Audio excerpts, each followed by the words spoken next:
Hi, my name is Benny Johnson. As some of you know, I've been struggling with addiction. However, I decided to change my life and went into recovery. I started this podcast 90 Days Clean, and I want to take you along in my journey. What does lie ahead of me? Let me be frank, I do not know. Will I ever drink again? I do not know. This is how Stairway to Redemption was born. It is my search for answer in a real-time process of what is going to work for me. It is then my aspiration to help you figure out what's going to work for you. It is our journey together.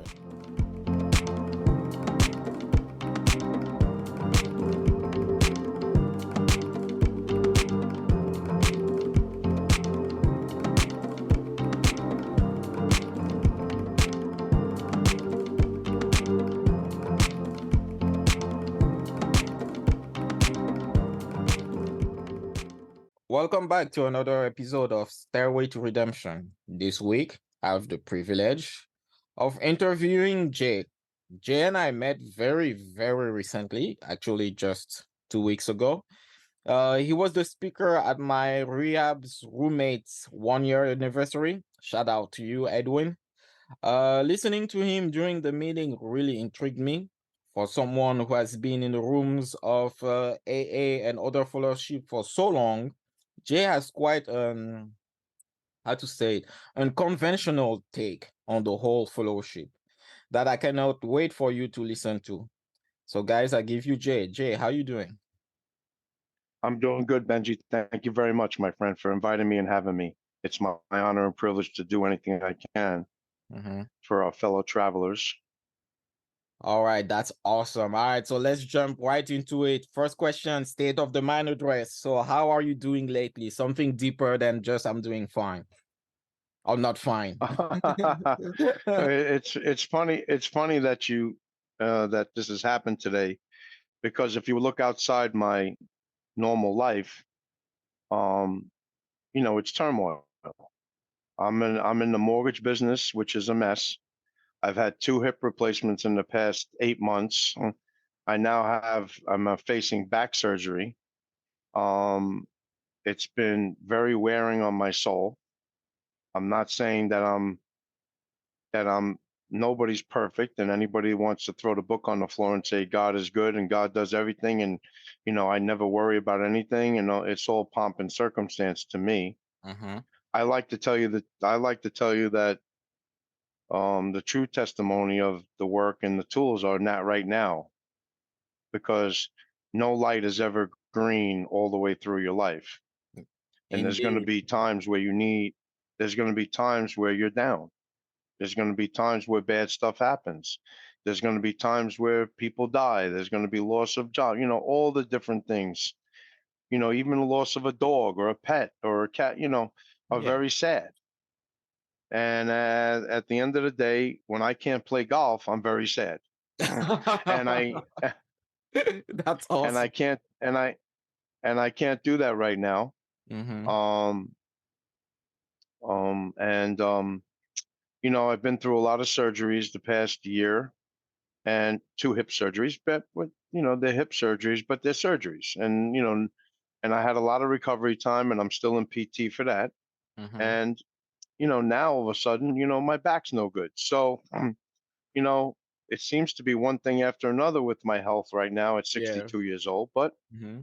at the end of the day, God is still good. It just doesn't mean that I don't have feelings, Yeah. and I have to rely on my tools to not get too down for too long. See, that's the one thing that I want to make sure to reiterate. You can get down, but you can't stay down. Yes, indeed. And I think that's very important to know. Yeah, I really like your approach, even in the sound of your voice. Like, I don't want to minimize what you're going through. It's definitely not easy, but I can feel the serenity that, like, even if you're telling me that it's bothering you right now, I can feel that you have somehow a control over your reaction, how you're dealing with it. And that's very admirable, like it shows to me like how secure you are in your recovery, even if you're going to do it. And I give you like, your laurels, your props for being like that. It's not easy. Not everybody can be that secure in themselves when they go into a rough time, regardless if they're recovery or not. All right. So the first, Right. So I wanted to say, Mhm. go ahead. No, I just wanted, Go no, ahead. go Go ahead. ahead. No, I just wanted to move on and tell us. I wanted to say one more thing I wanted to say before we move on. Okay. Mhm. When I first started doing the book many, many, many years ago, I was a person that went in front of a room and never spoke honestly. I would always speak from the book like I was a big book guy, and the big book, you should never show emotion because the book solves everything. Yeah. So I was never forthright with showing my feelings when things were good, when things were bad, when things were this, and that was just not the way to do it in my learnings over the years. So at the end of the day, it's who I am. I'm different than I used to be when I do speak about the steps in the book. I am not throwing my book on the floor. You have to do this. You have to do that. And I also am not portraying the book to be some God. The Yeah. book is a guide to God. And then, but you also go through stuff like I'm going through right now. Anybody that can listen to this or is going to listen to it, whether it's one person or 50 million people, they understand that the mortgage business is a mess right now. It is. The rates are 7.5%. The loans are hard to come by. There's a struggle, but that I don't worry about because what can they do to me? Yeah. I already ate out of garbage cans. I already been broke 50 times over. So at the end of the day, it's not a big deal. That as much as my health. Yes. That's the thing that we can't fix without action and God's help. The other stuff is we're just gonna have our best effort and same with my health. It's gonna be my best effort and the outcome is out of my hands. So I'm not I thank you for your kind words about my tone. I appreciate it. Yeah, that's awesome. All right. So obviously we cannot start without asking that question. Tell us more about you, like your story. What was your journey in the recovery world? If you could. Well, yep, Mm-hmm. I don't tell a big war story, but I'll tell you somewhat more than I did on the beach, Mm-hmm. which was that I'm 62 years old. I'll be 63 in November, God willing. I was born in Washington Heights, which is Upper Manhattan. I was born to a mother who was an addict, a father who had me. He was 33. The mother was 17. Woof. That don't fly today, but it flowed back then. My father then left after a year and went to Arizona.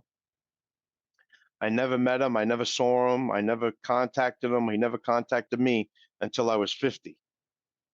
So that's 12 years ago. I was told by my mother and grandmother who raised me, God rest her soul, who I was just in Paramus, New Jersey this weekend to see her because her birthday month is August. And I Mm-hmm. go there twice a year to Paramus. She's buried in Paramus. And I go there twice a year. I go on Mother's Day and her birthday month, the best I can, to go to her grave.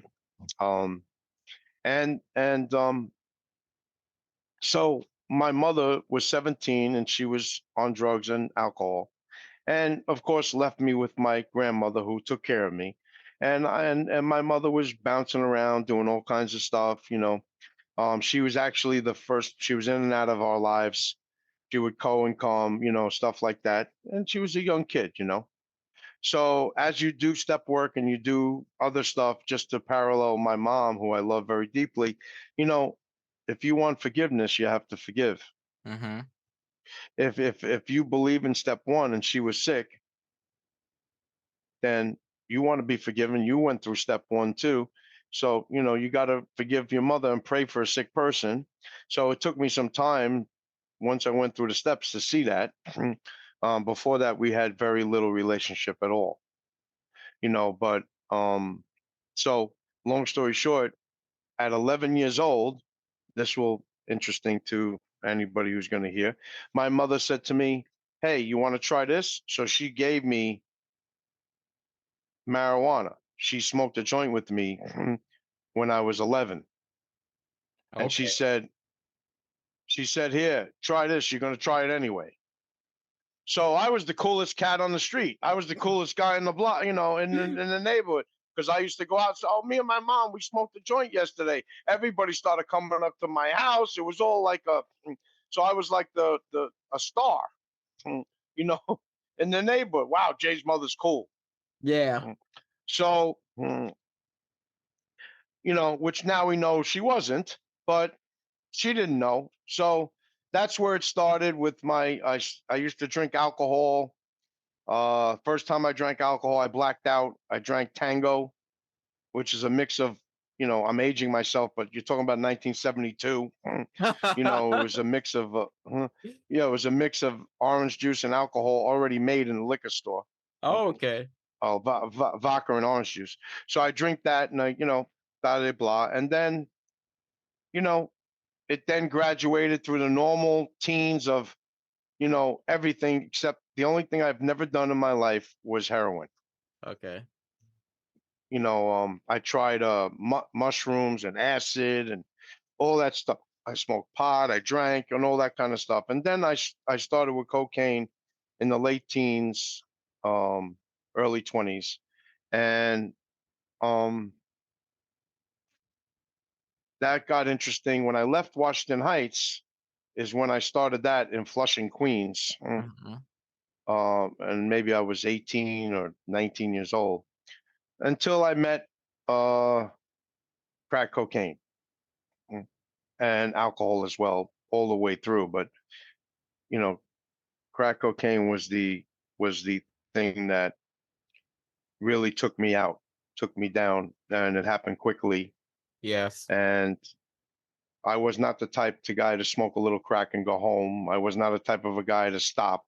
I was from the very first time I sold things. I did things, and um, so to go through the whole, everybody that smoked crack knows. You saw the tree police. You hide Yeah. in closets. You smoke carpet puffs. You know, Yeah. you do all this kind of stuff that you think is happening, but it's not. Not All this yep. other stuff, and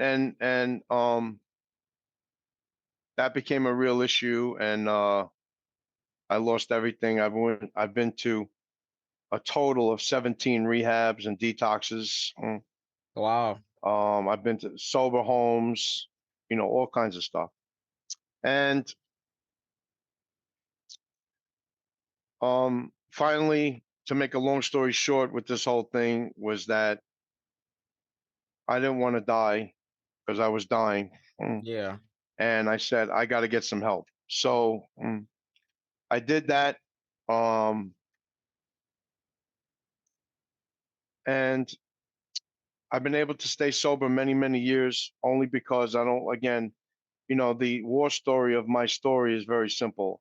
I don't blame I don't blame my mother. I don't blame my father. I don't blame my grandmother. I don't blame my circumstances. I don't blame what happened or what didn't happen anymore. I used to blame that. I used to Mhm. use an excuse to justify me getting high. And I don't do that anymore because I know today through my work through the book that none of that meant anything. Okay. The bottom line comes to, if you need therapy, see, there's therapy and then there's drugs. Yeah. So if you need therapy, and you feel you've been molested, or you've been uh, neglected, or you were adopted, or you whatever happened back then, I'm not poo-pooing that stuff, Benji. Yeah. Understand? It's Mhm. it's it's it's it's understandable that you feel that way, but that has another realm of recovery. See, I don't profess to be a doctor, so I don't know what I can do for that for you. Mhm. I would suggest that if you feel these things from your childhood or later or whatever, and you had some of these horrible things happen to you, which has nothing to do with you, then I would suggest a professional class of therapy. Mhm. Because as our book says, we are not that. Mm. So if I have a sponsee and he asks me for legal advice, so I'm not a lawyer. If he asks me for marital advice, well, I'm not Dr. Phil. If he asks me financial advice, I'm not this. And I don't know what to say to you Yeah. in a nice way, because I may be hurting you more than helping you. I'm not Okay. one for you to take. Don't take depression medication. It's not good for Mhm. you. I've heard that in the rooms. Yeah, well, you really can't diagnose anyone. You're not a doctor. So Yeah. stick to what you know. And that's what I stick to. The Mhm. combination of recovery and that is probably very good for everyone. Yes. You know, I've been to therapy before with, talking things with people. So at the end of the day, hmm, um, many, many years later, I've been able to be without a drink and a drug all these years, and it's only because of the grace of God and my work through the program and all that kind of stuff. I don't take credit for anything. I take credit for putting one foot in front of the other, doing what I was told when I first came, going through the steps and picking up the tools. And that's what I use every day, even today. Mhm. Just even more so now than I ever have, because times are turmoil right now. So that's when you want to use the expression double your effort. Don't Yes. get lazy. Mhm. Don't get cocky. Don't get cured. None of those things. It's this far away. That's Mhm. all it is. So you want to make sure to keep yourself spiritually fit, and then those things are not meaningless, but it doesn't come to my mind. See, it's a Yeah. spiritual malady we suffer from. It's a mind and body obsession of the mind, allergy of the body. Body. So Okay. these kind of things are kept away by my actions, not my words. I So see. I do stuff to fill my spirit, and I keep the obsession of the mind out of my mind. I can't do that by myself. You see, I can't keep an obsession away just because I say I don't want to have an Yeah. obsession of the mind. So, I recommend to anyone who's cocky, don't be cocky too long, because you're not a cured person, you're a recovered. There's a difference between a recovered man or woman and a Mhm. cured man or woman. The Yeah. second thing doesn't exist. Yeah. A recovered man is I don't suffer from the symptoms of what some people suffer with today in recovery. Yes. I said this on the beach, and Yeah. this is the part where people sometimes get angry, and that's Yep. okay. You can get angry; it's fine. That's your Mhm. feelings, and you're entitled to it. But I don't have triggers in my life anymore. Yeah. I don't have people placing things. I don't have this, that. I don't. Those things, those relapse prevention kinds of ways, are failure to me long term. Short term, Mhm. they Short term may they be they work. may Yeah. be Yeah. necessary, but Yeah. long term recovery, if you can't watch Scarface, you got a problem. I like that. Oh man. Mm. Amazing way of telling your story right there. I like how like concise and also like it's not full of war stories, but like I can tell throughout your story that like you somebody who went through the trenches of life for sure. And I want to circle back to Let me just take one step back, just to let a little bit of my war story out there. I was Mhm. homeless. I ate out of garbage cans. I didn't have a place to live. I smoked crack when the thing was this big. I burned all my hands. I stayed out for weeks and months at a time. My grandmother always would let me come home, but I chose not to. I Okay. slept under bridges. I did all that. So that's all you really need to know. I don't. If you don't know how to smoke crack, I'm not going to tell you. You know what I mean? Yeah. So you hear all these stories. Oh, I used to cop in East New York on this street, and that's it. Well, why don't you tell them where to go? Yeah. I'm not telling anybody where to go. What's anybody's business where I bought it from? Yeah, that's not At the end of the necessary. day, it's no. I smoked crack until the stem was this big, Yeah. and I couldn't burn my mouth anymore. I was a low bottom person. So Yeah. at the end of the day, that tells it all. What else do you what chandelier I hung from, or what I did when I was getting high? It's all irrelevant. Yes. Because last thing before I let you go to your question, Mm-hmm. insanity, that's not insanity to me.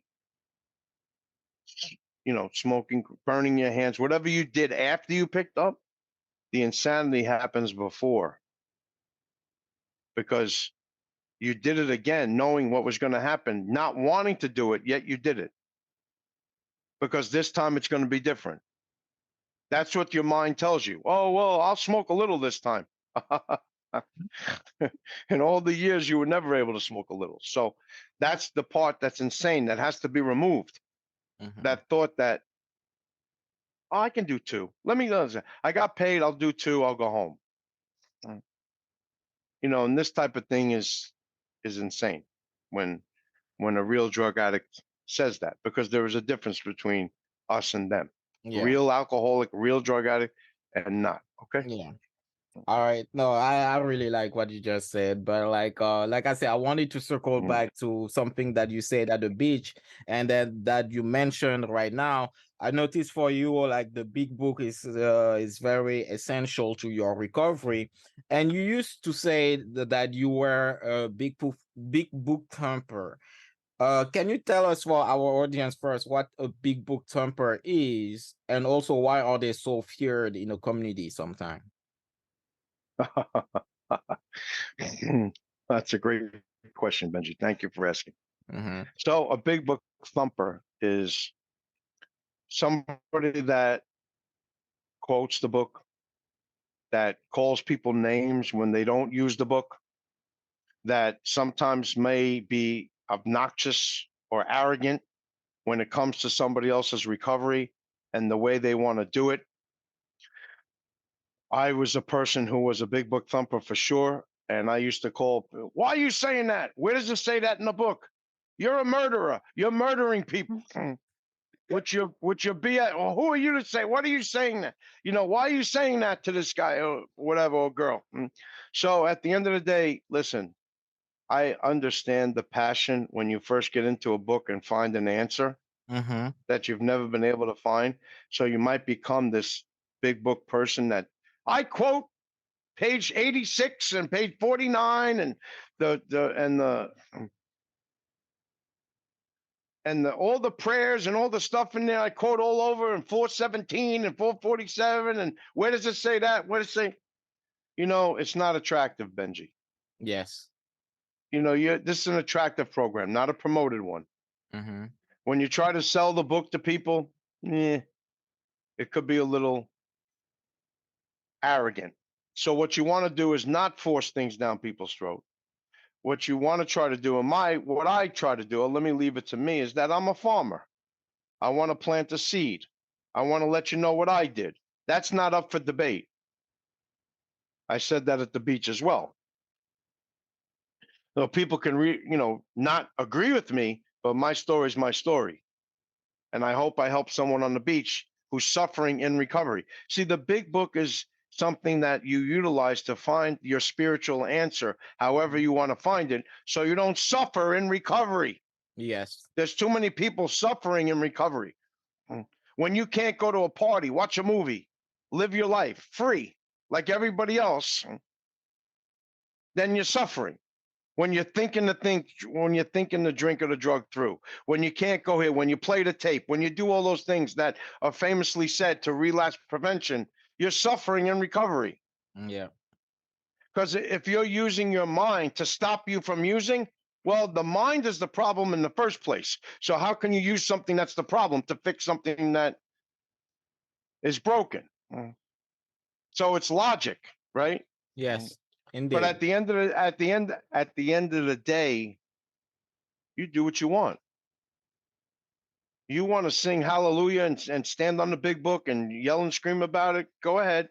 Or you want to not use the big book and just use 90 and 90, make a coffee, go to the diner, sit up front. You be, your recovery person of the week. You put up a lot of chairs and all that kind of stuff. You did all that. You're doing all that, and that's what you think is going to be enough for you. Then do that. My experience is that you can sit up front all you want. Mm-hmm. You can make a lot of calls. All those things are good, Benji. There's nothing wrong with service. See, people take it the wrong way that I'm knocking service. I'm not knocking service. I'm just telling you it's not the answer only. Yes. You need to do your step work to Mm-hmm. get rid of resentment. And guess what? What a lot of people don't want to look into themselves.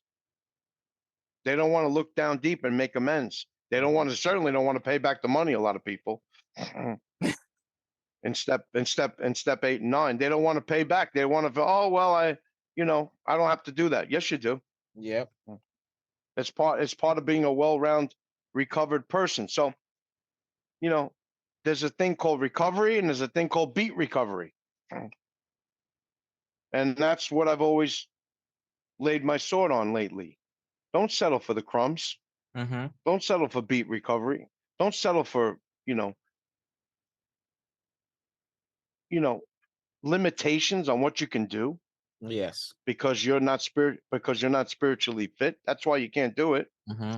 So, Like like I said, yep. if there's certain movies or certain things, I'm not making fun of it. I'm just saying, think about this. Yeah. If you can't take your paycheck and go home with it, you got Mm-hmm. a problem. Yeah. If somebody's picking up your paycheck and giving you money every week on a Yeah. budget, you got a problem. Yes. I totally agree If with you. you can't take a bus, if you can't take a bus because you used to get high on that bus, you got a problem. If you Yes. can't go to a certain neighborhood because that's a trigger, you got a problem. Because Indeed. where can you hide? Indeed. Now, Yeah. preface preface that with saying in early recovery, you may have to do those things. So we both said that, right? I said, Yes. but everybody misses that I say that. Yeah. I'm saying in early recovery, if that's what you got to do, fine. But for long-term sobriety, free sobriety, see, we're talking about freedom here. We're Yes. not talking about just existing. Mm-hmm. Not just surviving. So Yeah. that's what we're that's no, that's what this podcast to me, and I don't know what your following is, and I didn't ask you. I don't care if it's 2 people or 16 million people. I don't care because it's my job to reach anyone I can, anywhere I can. So, what I'm telling you is my experience of freedom. Would you like anybody listening? Would you like to be free or do you want to suffer in recovery? See, I can suffer out there. I don't have to suffer in here. You know, that's my whole thing is to be a free, recovered drug addict and alcoholic. So this way, if somebody calls you, oh, I got tickets for the Yankee game. Oh, let me call my sponsor. I got to ask them if I can go. I don't know if I can go. What aisle is it in? Is anybody drinking in there? Is anybody? Well, of course they are. When I go in the bathroom, is all I hear is, all kinds of stuff going on. I Yeah. can't go in there because it's gonna. So that's what I'm talking about. You should be able to do anything another free person can do with Mm-hmm. a warning, as the book gives us warnings, as long as you're spiritually fit. That's awesome. Oh man, yo, I'm so Mm, glad you are my guest mm. on this podcast. Like before we move on to the next question, I just want you to tell us really shortly what was the click that made you like go out from being a big book thumper to be like the position you're in right now, that maturity. At what point did you realize that my way was not a good way? That's another great question. I was sitting in Seafield Mm-hmm. in a group, and the clinical director was running the group. She was filling in for my counselor. Yes. And I raised my hand. I was 6 months in, and I said, "Oh, I sponsor someone now, and they're going through the 12 steps with me through the book." And she said to me, "How long are you been clean?" I said, 6 months. She goes, "Oh, no, you're not supposed to sponsor people for at least 5 years. And step 12, you got to wait till you're not supposed to be on step 5 to 5 years, Yes. a step a year." She said she was basically saying a step a year. Now, do I think that's murder? Yes, I do. I thought that then, and I think it now. All But right. my delivery today. Well, just listen to what she said. I Yeah. mean, let's be honest. Mm-hmm. If you're on a step a year, that means you don't finish the 12 steps for 12 years. Yes. That's So, but that's extreme. okay. Yeah. Yeah. Again, if that's what you want to do, God bless you. Mm-hmm. So, what happened? You asked me a direct question of what transferred me a little bit, and what it was first of all my feeling of being like preachy in the meetings and not telling people how I really felt from the beginning, from the front of the room, because I didn't want them to say, "Oh, the book doesn't work." That's number one. But most importantly, when she said that, I took my book, I threw it on the floor. Mm-hmm. It bounced up and hit her. It bounced up and hit her in the leg, the book, and I almost got thrown out for physical violence. Mm. Jesus. They almost threw me out of. I had to get my friend to call her up and say, "Look, he's just passionate. He doesn't mean anything. Give him a chance." Mm-hmm. So that's when I was told by a couple of dear friends of mine, "Listen, you got to cool it. You're going off the deep end with this book." I understand that. I understand that you love it so, and that's what you want to say, but you got to deliver it in a way that's attractive. What Yeah. what attraction would somebody see when you threw your book and it hit somebody? Yeah. So that was a key turning point for me. Awesome. Yeah, I see. Well, that's thank you for sharing that. I can see you throw that book and it oh my She god. was she was the she was the clinical director of Yeah. Seafield. She was the boss. It's not Uh-huh. the right person to throw the book at.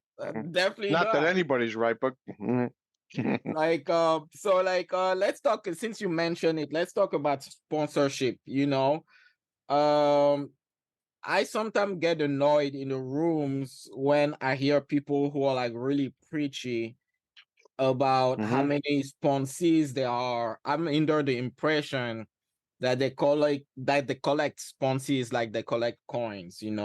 Like mhm, people it's my impression that the idea of doing service, right, has been corrupted to, like, people are not doing service to help, they're doing service to boost their own ego. And it bothers me a lot, like, when I see mhm, for example, I cannot understand phantom that somebody, how at the part in the meeting that say those who had the spiritual awakening had due to after the 12 steps already to sponsor. Some people do the 12 steps in like what, less than 6 months. I don't think they had a spiritual awakening. I don't see also how they can sponsor somebody that early. And I don't see anyone taking their time before sponsoring anyone. It's all like, oh, you completed your 12 steps, go sponsor somebody. So I'm like, what's your take on it? What's up? Especially also, let me finish with this. I noticed those old heads in AA are all about, you know, their day count, how much time you have, that stuff. They take it as it's the only currency of people sobriety recovery. And yeah, so what's your take on like the perversion in sponsorship in the community? okay. So as when we got on here, we talked a little bit, but we didn't go over anything, and I want everybody to hear this, that Mm-hmm. we can agree to disagree like gentlemen, Mm-hmm. and and do our thing to help everyone, because that's what we're trying to do. Yes. That's the main purpose of this, is to help the next person suffering, right? Yes. So I think that sponsorship is not time, it's quality of recovery. So you have a great point that, somebody with less time doesn't have experience, right? Is what I think your point was, Depend, like that there they must did the be, 12 yeah, steps and let. 6 months. Yeah, depends on the Well, time. they did the 12 steps in 6 months. Okay, Yeah. okay. Mm-hmm. Well, and I will combat that by saying, you give me a person that's been taken through the big book by, let's say, me, or my sponsee, or my sponsor, or somebody who genuinely, and if they went through that book genuinely, that we're never going to know. Only they're going to know. Mm. So if they went through that book genuinely and didn't just go through the motions, and Mm-hmm. are doing everything that they're supposed to do for their spirit fed, let's say it's 6 months, 8 months, 7 months, I'd rather have somebody sponsor. I'd rather have them sponsor a new person through the book, not with their opinions. And if they need help, and they run into a problem, they have their grand sponsor or their grand sponsor to call up and ask questions. Mhm. Or what should I do in this situation? What should I do in that situation? Rather than have a person, let's call this person, you know, Henry, who's been running the meeting for 20 years and Yeah. never did a step in their life. And then they're going to say, "Oh, you listen to me. When before you make a major decision, you call me. 7:30 every day you call me. I'll tell you what to do." That's where you got to run the other way. Yeah. And a lot of people are like this. These are the people with huge egos. Yes. And these are the people that think that they're probably well intentioned, Benji. Mm-hmm. But I think I said this to you when we first started. I've been bankrupt in my life from my drug use. What am I going to teach you about finances? What am I if you've been divorced 3 times, my sponsor always says this. I was divorced 3 times. How am I going to teach you about marriage? You know, it's something to be said, to be humble enough to say, I'm your sponsor. I can take you through the big book the way I was taken through and guide you through that. I'm not your friend, and I'm not your financial advisor, and I'm not your, you know, uh, decision maker. Mm-hmm. You have to make your decisions based on what you think is right as you go along in this program, because you should be given through the steps a belly barometer. You know what's right and what's wrong. Yep. So I disagree a little bit with the fact that somebody only has 6 months and they shouldn't sponsor. Yeah. So, but it depends on what quality of that 6 months is. Indeed. Is it 6 months of finding God, doing your step work, making out your 4 and 5, your resentment list, making amends, doing all that? Or is it 6 months going to 7 meetings a week, raising your hand and saying, because they got all kinds of numbers, in AA. You're not Yeah. supposed to sponsor for a year. No, Yeah. no dating for a year. Yeah. Oh, what do you mean no dating? You're married. You're getting it fine. I got nothing. I got to wait a year. What's the difference? No major decisions in a year. Well, what does a year do? Like, what is it at a year that turns everything around to what now I can make a decision? Yeah. And the thing that people would say is, oh, it gives you clarity. Look, a sick mind is a sick mind. An unsick mind is an unsick mind. And that's 6 months or 10 years. So at the end of the day, I don't believe in that. I don't believe that, I don't tell my sponsee when to date. Mm-hmm. Now, you make some great points, which I'm going to agree with too. I don't know if the audience has ever heard this or not, but they're about to. 2 dead batteries don't make a charge. Yeah. So if you got 2 sickies, or they're sick, or they're just starting out, Yeah. and one can't take the other one breaking up with them, you understand what I'm saying? And they'll be crushed by that, or maybe they shouldn't. Yes, indeed. There's a lot of sayings in AA that are old school that I do believe in. Zip up your pants and give the newcomer a chance. Why are you a predator in the room? Yeah. We are feeling When ourselves. you got a few months sober and you think you're King Kong, all of a sudden somebody walks in with a couple of days and you're going to nurture her. Well, don't do them no favors. Leave her alone and let her find her way. So there's some things that are very, very, very, very easy to believe in. It's Yeah. common sense, Yes. So I don't. I just give my thoughts to a sponsee Mm-hmm. of what I feel they should do. First, work on your recovery. Mm-hmm. Get through the get through the step work. Learn, and then you can make recovered decisions. Because another big thing in the room is, as sponsors have said, and we're on the topic of sponsorship.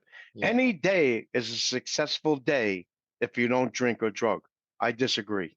Okay, let's go. Speak your Mm. mind. Well, let me say, you got a job? Yes, I have a job. Did you steal from the job? Yes. What success did you have? Mm. Where was your success on that day? Mm. Because you didn't drink or drug, but you stole. Mm. So a pattern is a pattern, a mistake is a mistake. How do you want to live your life in recovery? It's success if I don't drink or drug? Not really. Not only that, it's more successful, of course, but this this this program is built on principle. It's built on character. It's built on being a better person. Mhm. Your belly prawn. It's not right to do certain things. You know, are you a violent domestic person at home and yet you didn't drink and you're calling yourself successful? I mean, it's how you live your life too, Benji. It's Yeah. not only about not drinking or drugging. So, this is a thing that I've had. There's some sayings that to me are so ignorant. Like Yeah. you gotta want it bad enough. That's why you're gonna stop. Really? You mean I didn't want it when I was crying on the floor? I didn't want it bad enough. If you believe in step one, which is powerlessness, then what does wanting it want to do with anything? Indeed. Oh my God. I Yeah. I've wanted it. I wanted it all my life, man. All my life, I wanted to stop. So that is really an ignorant statement. You wanting it is enough to get you into a room, Mhm. but it's not enough to keep you there, in my humble opinion. And That, stop listening to these people who are putting you down because they say you don't want it bad enough. yeah. Well, that should come from a novice, like from a family member who doesn't get what addiction really is. But not from somebody who's in a room and part of it. I totally agree, Well, man. if Like, if, if yeah. people don't if people don't know what a real addict is, if they might say that. But if you have had an experience with step one, you would never say that Yeah. Oh my God, man. because you understand that wanting it is a enough to get you inside, hopefully, but it mhm. ain't enough to keep you there. It's not Yeah. enough to keep you there. Oh, good, no, great answer, man. Like I cannot. I'm having a moment right now. I'm loving those answers, man. Mm, So yeah, I mentioned it earlier, but I want your opinion on this. So like, I noticed even yourself, you didn't give me your day count. I never asked you like how much time you had. You just say you had a long sobriety. Like, when people, the first thing they see you, they ask you, oh, how much time do you have? Like, I find that kind of question so insensitive because it's giving time out of context. For example, my sponsor, he has over a year, but he had 26 years prior, and he relapsed when the kids went out to college because well, he did his job, and he had nothing to do, and he let himself go. But when hmm somebody asks you hmm your time and you give a time out of context, it has a very poor indication on your recovery. So I feel like when I'm in a room and somebody who doesn't know me from Adam or Eve asks me like, hey man, how much time do you have? I get frustrated. Me personally, I don't count anymore. I understand that's like the icebreaker question, but like, do you share that opinion with me that it's so insensitive and ignorant of a question to ask somebody how much time they have? Well, you answered your own question. Your sponsor had 26 years, and now he's got one. Yeah. So for me, whether I'm 40 years or four or 15 or 20 or whatever the number is, it's irrelevant. It's the quality of sobriety. I happen to have many, many years myself personally. Mm-hmm. But the number of those years, what's the difference? Like I'm not trying to be a big shot because you know why? How many years you have, Benji? Let's just say, just for example, you have two, and let's say I have 22. Just an example. That's not Yeah. the truth, but I'm just putting an example. You Mm-hmm. know who has more power? Neither one. We're equal. We're just as powerless, both of us, whether one has 40 and one has a day. It's powerlessness that you have to embrace. Yeah. So there's no big I's and little U's in AA or any other fellowship, because you have to keep your spirit fed to keep what you have. Mm-hmm. That's the bottom line, because it's an allergy of the mind and the body. It's an obsession allergy, obsession allergy. If nobody gets anything else out of this, it should be that. Your mind is sick. You can't fix you with a sick mind. You left to you is doom every time. It will always be that way. Going all the way back to Bill W., 1938, 1936, 1937, when they first started to put these books together, they realized that one helping another Mm-hmm. is beyond parallel. That working through these steps, even the Oxford groups had 6 steps. That was way back with Ebby and Bill, right? Even Yeah. back then in the late 20s, when Ebby in the 30s, when Ebby drove the car through the porch and they took him down to court and they released him to the Oxford groups. The Oxford group said, okay, it was more of a religious program back then, but they had steps put into it. So at the end of the day, your point is well taken. We're all equal here. Once you go through the steps, see, again, I'll repeat myself. If you've done no step work and you have 12 to 15 years or 13 or whatever, and you have never done uh, anything in the book, or you're sponsoring a certain way or anything, God bless you. I'm not. Again, here's the difference of me and before. That's what you want to do, God Mm-hmm. bless. That's the way you want to sponsor, God bless. I don't agree with it, but what's the difference? Who am I? I can only tell you what worked for me. That didn't.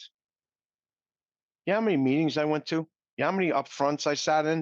You know how many coffees I made? You know how much donuts I did? You know how many diners I went to? And as soon as I'm by myself, I called somebody and it wasn't them. You know how many meeting lists I had with numbers on it? Yeah. When you want to get high, you're gonna call them. No. That's the way you're gonna stop, by you having your meeting list on your wall, and every time you want to get high, you call them. Sooner or later, you're not gonna call them. You're gonna call somebody else. See, we can't afford a mistake here. Now, relapse can happen. And if it does, I'm not saying it's over, but it doesn't have to happen. It's not part of the program. It doesn't have to be. See, you're giving somebody a reservation. Relapse is part of the program. Okay. Why not take advantage of it? Some of the stuff doesn't make sense to me, but there is no chance, as long as I continue to do today what I did yesterday and I do it tomorrow, that I'll get high. There's not a chance. And I'm not cocky. Yeah. I'm not cured. That I'm recovered. I don't feel that my mind is telling me, oh, I could do a little or only one or anything like that. So a lot of people are not going to understand that, Benji, but I don't care what they understand. I'm not a big book thumper, but I'm also not an apologist. Yes. I'm not okay. I'm not going to apologize for the way I feel. And the Mhm. way I feel is that, as long as I stay spiritually fit, see, everybody cuts that part out. Oh, that guy said he'll never get high. Oh, he's in trouble. Yeah. I didn't say that. I didn't say that. I said, as long as I remain vigilant and spiritually fit and the obsession doesn't come in my mind, how would I get high? Yeah. For, it doesn't make any sense to me to do that. So that's what I'm talking about, to freedom to people. Yeah. Like, if you're suffering, and if you go to it, let me say this, because we have a good time. I don't know how much time we have, but when you go into a 7-Eleven, Yeah. there's many 7-Elevens, right? All Yeah. over Long Island. If you're going into 7-Eleven and you're doing the cha-cha, the refrigerator cha-cha, Yeah. over here is the beer and over here is a Gatorade. And you're thirsty. And you're going over here, I don't want to do that. Oh, no, no, no, no, no, no, no. It's back and forth, back and forth. Fighting with your mind not to get that beer, Mm-hmm. you're in trouble. You're in trouble. You better get to helping somebody real quick. and get your spirit fed, because you're going to succumb to that thought one of these days. Yeah. See, this is not baseball. If you're 3 out of 10 in baseball, you're a Hall of Famer. Not here. You could be dead. So let's call it what it is. Let's preach what we know to be true, Yeah. and that is that um God is good all the time. Yeah. God is good. You could God could and would when God could and would if he was sought. That's in We Agnostics in the book. I don't quote pages or anything. I'm just telling you these beautiful tools. Yeah. God's could and would if he was sought. And then a lot of people think, oh, I was too bad. I was a bad person. I was a mean person. I shouldn't. God's not going to want. No, no. God wants you more than anybody. Hmm. God wants God. God's here, and you're here right now. And as Hmm. soon as you ask, then it's like this. See? Yeah. Then it's God doesn't turn anybody away. So stop using that as an excuse too. Oh, I was a That bad is person. correct. Yeah. Let me ask you a last question before I give you the floor, and I let you, the floor will be yours. Um, how now? Because I'm running into struggle right now of the people in the fellowship who, like you call them, murderers, who are like very dogmatic, who are very set in their ways. I I'm, used to I'm call them murderer. yeah. No, Yeah, okay. I So don't. I'm really Go ahead. I'm having a hard time, you know, sometimes being civil with them, or like not getting upset. Like, and you still part of that community. How do you navigate those people around? How do you not let yourself, you know, how did you stop calling them murderers and flipping up at them? So Great question. So let's give you an example. Okay, mhm. I'm at a meeting. Somebody raised their hand. They're speaking from the front. They're qualifying. I haven't had a drink or a drug in 7 years, and I'm still scared. Every day is a struggle. Every day is a fight. I can't go here. I can't do that. I just got to rely on I call my sponsor, and I go to a meeting, and I go to 3 meetings a day sometimes. And that's how I stay sober. I can't go on a cruise. I can't. This just happened, you know, not too long ago. The cruise one, especially. I think I shared about that on the beach. Yeah, you The did. cruise, the cruise one was many years ago. I was leading a big book meeting, and the guy said, "I can't go on a cruise because the bar makes me sick. I want to drink." So these type of people that are well intentioned, God bless them, and I always use a prerequisite now before I say something that might not be that might not be that might not be taken as a nice thing. I Yeah. always do a prereq. I never used to do the prerequisite. I used to say murderer. Yeah. Why are you saying that? You shouldn't be saying that. Why are you talking at all? Keep quiet. See, I don't do that anymore. So now I use my prerequisite, which is kind, and in a nice way, I say, "Well, God bless you." That's not I when somebody goes through their tirade and they talk the whole group, but you got to have a little bit of stones, to Hmm. raise your hand in a meeting that's toxic. There's a lot of toxic meetings where everybody's talking like that. And it's hard for somebody as yourself or me who believe in certain things to raise our hand because you're not probably going to be liked too much, but that's the way it is. See, I've also found out that no matter how you say it, they don't like you. Yeah. Mm. But let me say to answer your question. So my name is Jay, my name is this, and I don't go here and I don't go there, and I gotta go and I go to 3 meetings. So then I raise my hand and I say, well, sir or ma'am, that's not my experience. My experience is this because of this, and this is how I live. For anybody in the room that's new, especially It's not, doesn't have to be that way where you're scared every day. So think about it for yourself. If you're sitting in the front couple of rows and you got 20 days sober and somebody's standing up there with years, 7, 8, 10, every day's a struggle. I can't, well, what encouragement is that giving anybody? Why would somebody want to stay there when they think that they're going to struggle the rest of their life with an obsession of the mind? Because they don't have to. So I Mhm. raise my hand and say, it doesn't have to be that way. This is my experience is this different than this gentleman or lady. That's the way I do it. It's no more nasty, no more high tone, no more screaming. My experience is different. Let me tell you about it. This is what I did. This is where I'm at. I don't get angry at them no more because some of them are poor souls that are trying their best. Yeah. They just don't understand.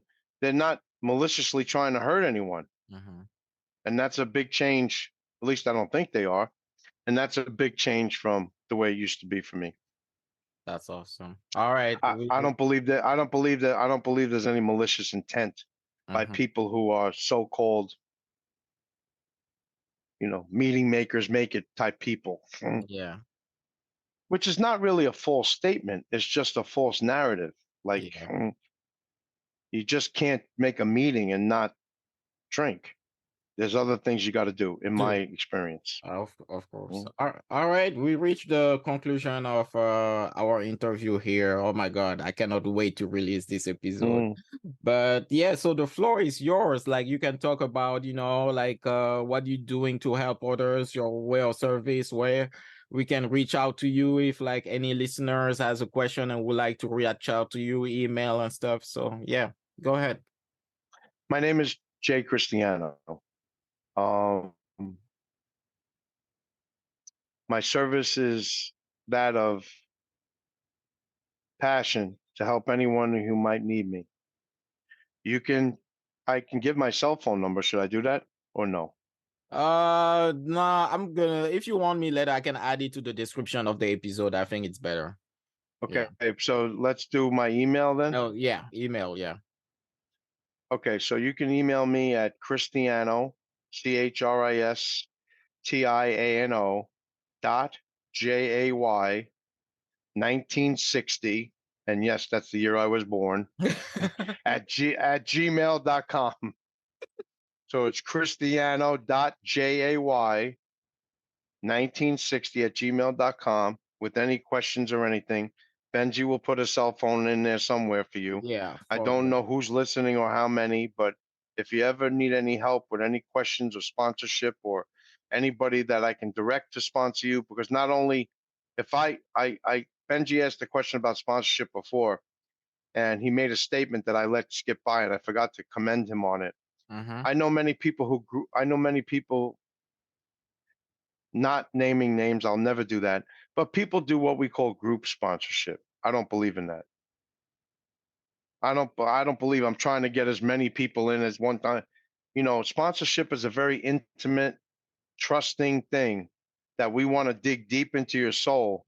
And that really is something that's private between you and one person. And I don't want everything shared with everybody because I want to sponsor as many people as I can. That might be well intentioned, but it's not my way. So if I can't take, right now, I can't take more than two people at a time at the very most. So right now, I only have one.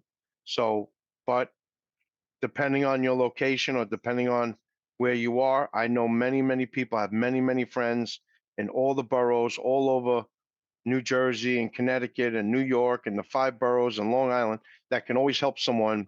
I can direct you to a person who has experience with what I would call the right type of sponsorship.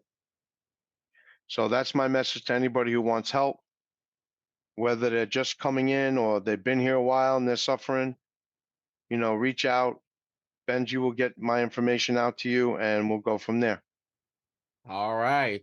That's amazing. All right, guys. I will thank you again, Jay, for being such a wonderful guest, and see you guys for the conclusion.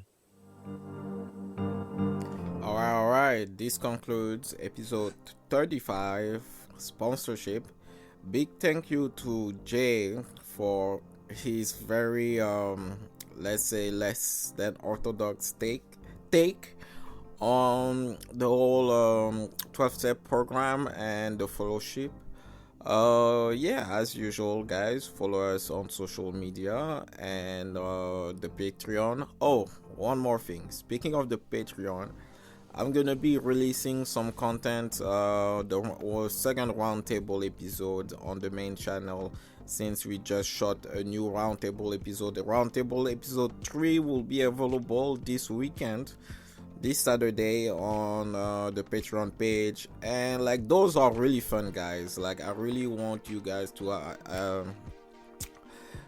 take an opportunity to listen to those. So I don't know how often I'm gonna transfer publish those roundtables episodes on the main podcast, but they will definitely be first on exclusive to the Patreon page. So yeah, if you want to know what Katie, Rich, and I think about a lot of stuff related to recovery, follow us on the Patreon page, Patreon/Stairway to Redemption. All right, guys, I will see you guys next week. Bye.